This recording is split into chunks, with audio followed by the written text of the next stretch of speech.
If you want to see me go from this to this, stay tuned.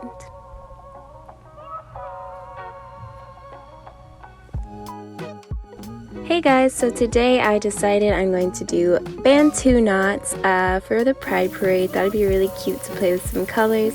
I actually got inspired by this photo of Doja Cat, and I said, you know what, let me do a little rendition of this with the materials I have. I had just recently washed my hair, so instead of using shampoo to wash, I just used an apple cider vinegar rinse on my scalp, which is apple cider vinegar mixed and diluted with water. So you want to make sure that you dilute it, because otherwise you can burn yourself and it'll really hurt. And then I used a cleansing conditioner to cleanse the rest of my hair and also just give it a deep condition. I wanted to make sure my hair was really moisturized for this style, mainly because I knew I was going to use it as a protective style, and also I just knew it would be easier to twist and my hair would come out looking better if it was as moisturized as possible. So to moisturize my hair, I used the remainder of this heavy cream that I used to use on my hair in its natural state. I had very little of it left, so I put it into a container and shook it with water because I didn't want, it to be, it's a heavy cream. I didn't want it to get stuck in my locks. And of course I mixed it with a little bit of jojoba oil. And I was also using aloe vera gel to twist my hair. And y'all, I got a much better recipe for this, so stay tuned for that. My first attempt was not the best. Anyways, you see me moisturizing my hair with this little concoction that I made. And I'm just going through the entire section, moisturizing it first. And then I part it and add some jojoba oil to that section.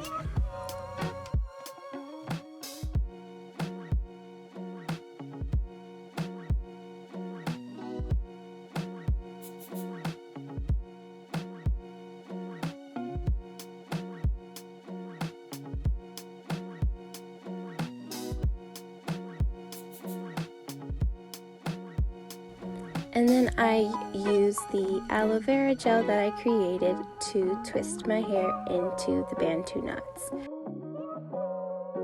Making bantu knots is really quite simple. You really just twist your hair in one direction until it coils upon itself. And I added a small black rubbered band one time over the hair because I didn't want it to, black rubber bands are not the best for our hair, so be very careful with that. You can also use a hair tie, but I didn't want mine to be too thick because I knew I was going to put on the colorful hair ties, so I was just very gentle with the black rubber bands.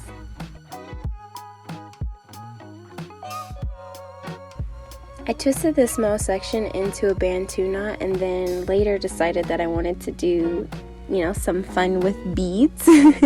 So you'll actually see me undo this one. But yeah, I really like this process that I used for moisturizing my hair. It was very nice. Honestly, I might repurchase that heavy cream. It's actually very expensive, so that's why I was insistent on using the remainder of it, even though I had gotten locks and didn't want the heavy cream stuck in my hair. I was like, I'm gonna use this product. So that's what inspired me to dilute it with water. But it was very great for moisturizing my hair, so maybe I'll just check out that woman's other products. And I encourage you to as well. You can find it at Sephora or on her website. I think she home makes everything herself. So if you're so inclined, go ahead and check that out.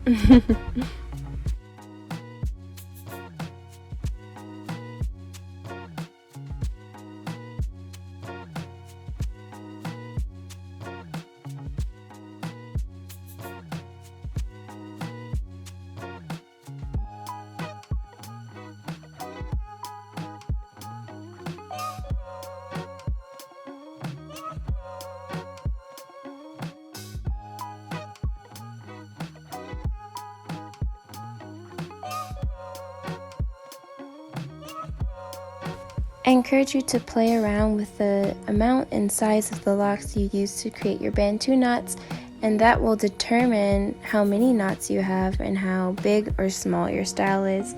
So go ahead and experiment and have fun with it. I wanted mine to be this medium size, but I think I might try something bigger in the future.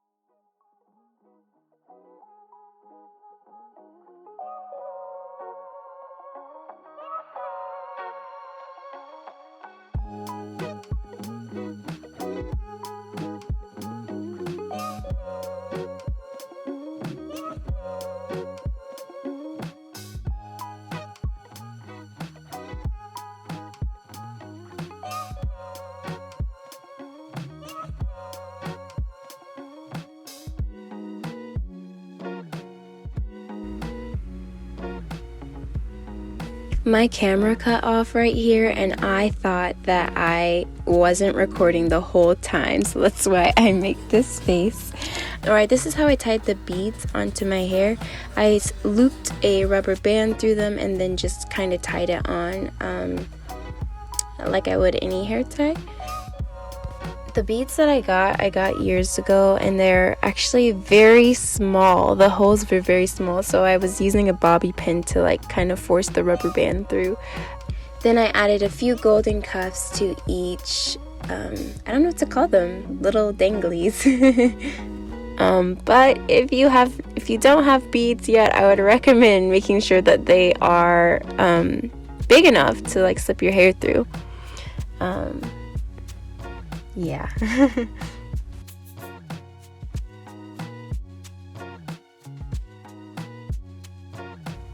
And here I am just following the same process, moisturizing the whole section, adding a jojoba oil, and then for each bantu knot, adding the aloe vera gel, twisting in one direction until it coils upon itself, and then slipping on a little black rubber band.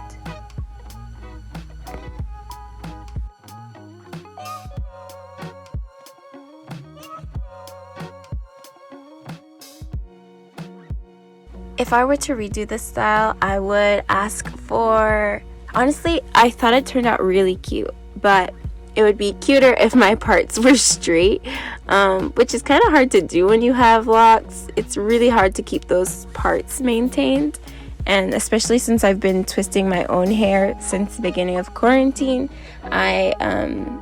my lines are like indistinguishable.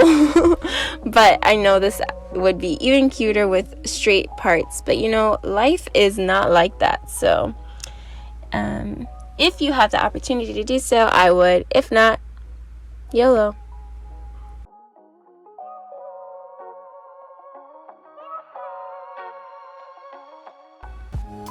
Last one.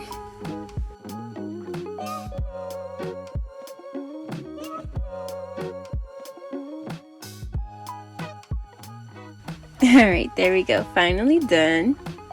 So I went ahead and gelled down my edges best as I could and tied a scarf around it gently. It took me a long time to learn this. I used to tie my scarf so tight, but you don't need to do that. You can just tie it loosely around your head and your edges will lay down just the same. So go ahead and tie that around while you do your makeup or finish getting ready. Really only need 5 to 10 minutes with the scarf on and you'll be set for the evening. Honestly, y'all, by this point, I was running late to my date. I never allot enough time for the things that I try to do. So I improvised the makeup look, which was cute, but I can definitely do a tutorial for you guys if you're interested. I ended up doing it off camera because I, at this point, did not have a ring light or any equipment, so it was very difficult for me trying to do my makeup looking into the camera's screen. But this is how it turned out. If you're like me, you forgot to go under the scarf and cover your forehead with makeup, which is something I always do and also never rectified. So I went out like that. Honestly, I'm a mess, but you know, F it, we ball. And now here comes the fun part. Putting on all the colors. At first I was trying to be equitable in where the colors went, which I think was cute. But it's also fun to do at random. Do it however your heart or your spirit guides you. Time for some glam shots. So this was the final look. I'm really happy with how it came out. I was very excited to go to this parade.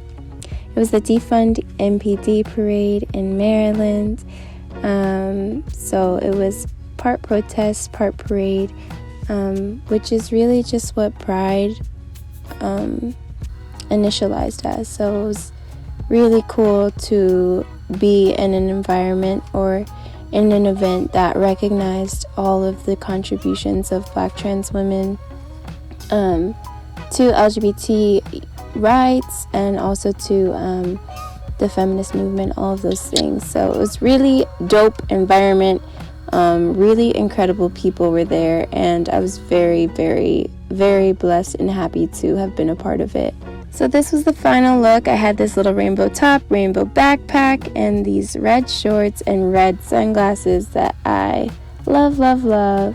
And then I headed downtown. This is me at the Pride Parade. It was so much fun and very inspiring, beautiful movement to be a part of.